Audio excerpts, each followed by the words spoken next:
Mewtanyy. So, when is the best time to leave a honeymoon phase?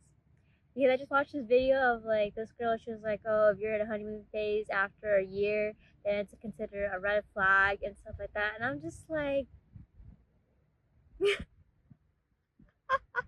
feel like you should just never leave the honeymoon phase. It just means like how much like you're in love with them, you know? So for sure, if you can stay in the honeymoon phase for like, maybe like 3 to 4 months, that's like the minimum, like the guy actually like likes you or girl.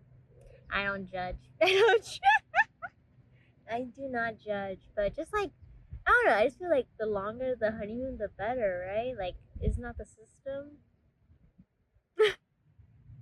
Because usually after the honeymoon phase is like the comfortable phase, and usually a lot of people, I feel like the expectations of the honeymoon phase, like people are like, this person doesn't do this anymore, and we're still dating, and then they get really angry, right? And then they should have gone to couples therapy, but they don't go to couples therapy because they're like, you know what, I have faith in this person that they would change back.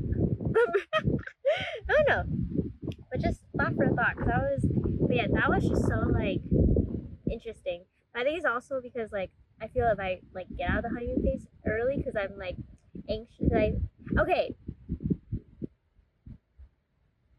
I feel like if you are in the honeymoon phase still, and it's because of like anxiety, like oh, if you feel like the butterflies, or you feel like oh, like I don't know, like that type of stuff, then yeah, it's considered like a red flag just because like butterflies isn't a really good thing like long term. It just means that that person is not really stable, and then they don't really like make sure that your emotions are stable, which is why it's not good.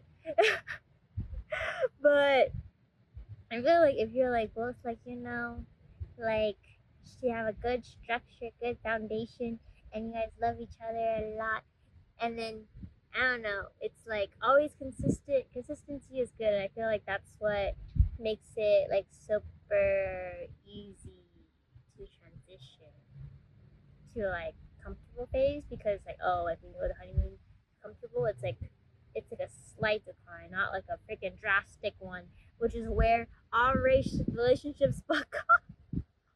But I don't know. Let me know when it's actually like for real, like where they should be out of the phase or whatever.